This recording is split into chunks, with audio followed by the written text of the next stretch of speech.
Oke, assalamualaikum warahmatullahi wabarakatuh. Selamat sore semuanya. Pertama saya Umar Farhanaf dengan NIM 25080100717. Di sini saya akan mempresentasikan artikel saya yang berjudul Memutus Akar Budaya Gratifikasi, Strategi Komprehensif Pencegahan Gratifikasi. Oke, langsung saja kita ke pendahuluan. Di sini saya mengawali dengan definisi dari gratifikasi sendiri dan korelasinya dengan korupsi. Nah, di sini eh, terbukti dalam undang-undang gratifikasi adalah salah satu bagian dari korupsi itu sendiri. Nah, gratifikasi sudah menjadi budaya sejak zaman dahulu, yaitu budaya terima kasih dan apresiasi. Hal itu sudah menyatu dengan budaya Indonesia itu sendiri. Nah, sebenarnya masyarakat Indonesia sudah sadar dan mengejawantahkannya dalam bentuk aturan, namun karena sudah mengudaya dan definisinya pun masih kabur dan masyarakat jadi susah membedakan antara hal yang sifatnya budaya dan juga uh, bertentangan dengan hukum Indonesia. Jadi definisi dari gratifikasi dan budaya masih kabur seperti itu singkatnya. Oke, kita lanjut. Di sini ada rumusan masalah saya, ada tiga, yaitu bagaimana faktor-faktor budaya seperti budaya berterima kasih dan berapresiasi melanggengkan gratifikasi dan menjadi hambatan utama dalam penegakan kebijakan anti korupsi Indonesia. Yang kedua ada sejauh mana kebijakan formal seperti SPG dan PPG dan digitalisasi layanan telah berhasil mengatasi ketidaksesuaian sistemik dan menurunkan potensi gratifikasi dalam birokrasi. Dan yang ketiga ada bagaimana dapat disusun rencana pencegahan gratifikasi yang permanen dan berkelanjutan melalui penguatan budaya reformasi sistemik dan juga penegakan hukum. Mari kita bahas melalui di sini tujuan saya sendiri membentuk artikel ini, yaitu tujuan penulis membuat artikel ini adalah agar tercipta pemahaman komprehensif mengenai relasi antara budaya, struktur birokrasi dan penegakan hukum sehingga dapat dirumuskan strategi pencegahan gratifikasi yang lebih efektif dan aplikatif. Lebih jauh, penulis berharap kajian ini dapat memberikan kontribusi terhadap upaya perbaikan tata kelola pemerintahan melalui pendekatan multidimensional yang menggabungkan aspek sosial, kultural, dan hukum. Baik, kita lanjut ke pembahasan dari artikel saya. Ini saya bagi menjadi tiga, bisa dilihat di sini. Yang pertama yaitu budaya legitimasi sosial dan pelanggangan gratifikasi dalam birokrasi Indonesia. Yang pertama yaitu gratifikasi tidak hanya disebabkan oleh lemahnya regulasi, tetapi dihilangkan pada budaya timbal balik, norma sosial dan struktur hierarki. Budaya pemberian hadiah yang bertujuan menjaga keharmonisan berubah makna ketika masuk ke ranah birokrasi. Pejabat publik sering berada dalam sorry, pejabat publik sering berada dalam dilema antara sopan santun dan menjaga integritas jabatan. Nah, di sini terlihat eh, karena sudah dijadikan budaya atau kebiasaannya. Sebenarnya ini bukan budaya dari masyarakat Indonesia sendiri, namun karena sudah menjadi kebiasaan, maka lalu dijadikan budaya. Nah, karena dijadikan budaya, itu membuat hal-hal seperti gratifikasi dan juga budaya jadi kabur. Harusnya gratifikasi ini sifatnya itu hanya pemberian hadiah sendiri, namun dikarenakan itu dilakukan dalam uh, ranah birokrasi, itu dapat mengindikasikan adanya suap. Nah, di sini menunjukkan dilema ya antara sopan santun dan menjaga integritas jabatan.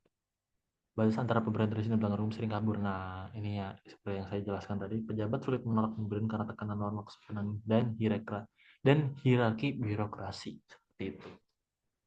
Gratifikasi sering digunakan untuk memperlancar akses atau memperoleh keistimewaan dalam pelayanan publik. Praktik ini menimbulkan potensi benturan kepentingan yang sulit terdeteksi secara formal.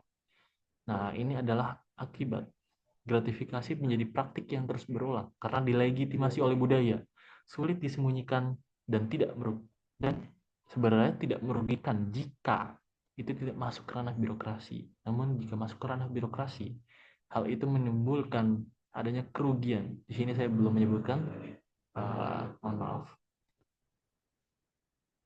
Yang kedua adalah efektivitas kebijakan formal. Dalam pencegahan gratifikasi yaitu ada SPG, PPG, dan digitalisasi lain. Fungsi utama SPG itu mencegah, mendeteksi, dan menangani gratifikasi secara terstruktur melalui prosedur unit pengendalian penjualan dan pelaporan. Yang kedua, memberikan standar jelas mengenai hadiah yang boleh, wajib lapor, atau dilarang. Di sini ada kelebihan dan juga kelemahan dari eh, SPG itu sendiri. Aktif. Jadi dulu. Ya udah, Kenapa? Kenapa?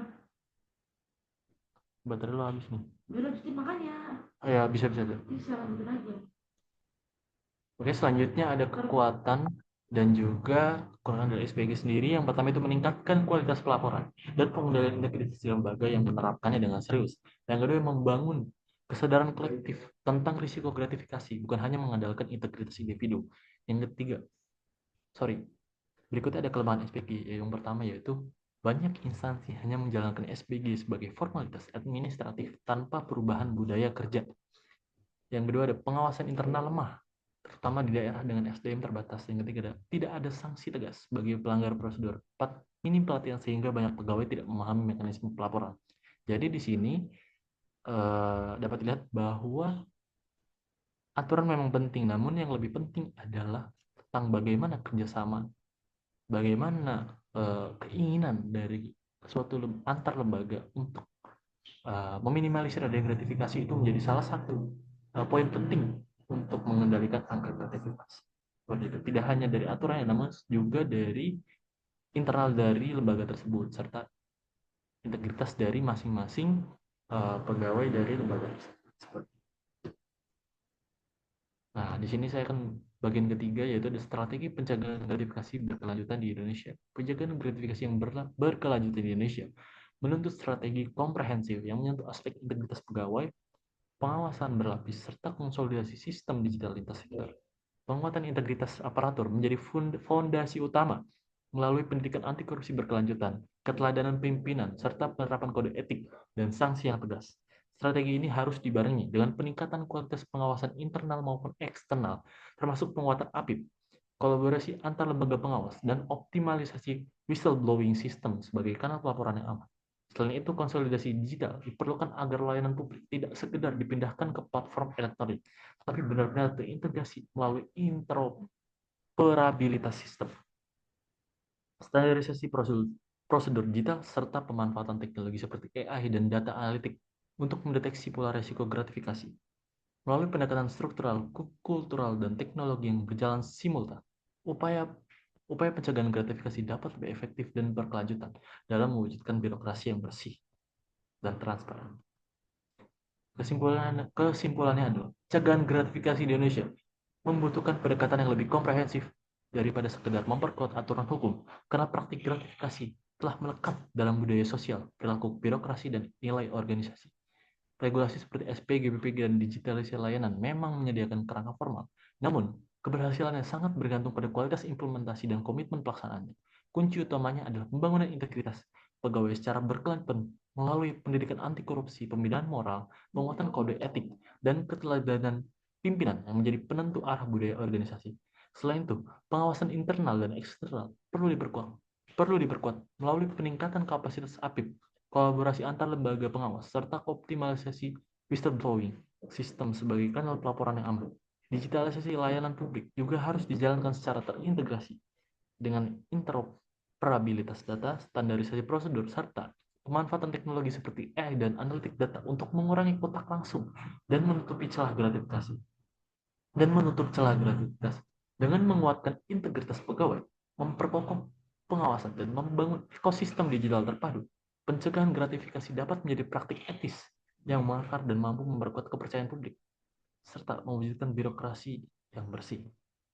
Oke, sekian dari saya, UM Rafael Ahnaf dengan NIM 25080010717.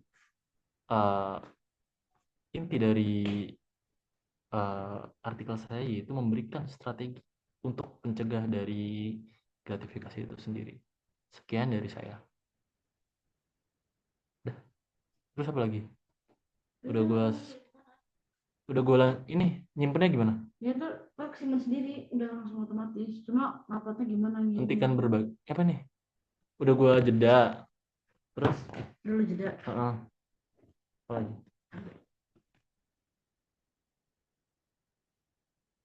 kirim dong ke gue, apa upload sekalian, upload upload aja deh sekalian sama lu.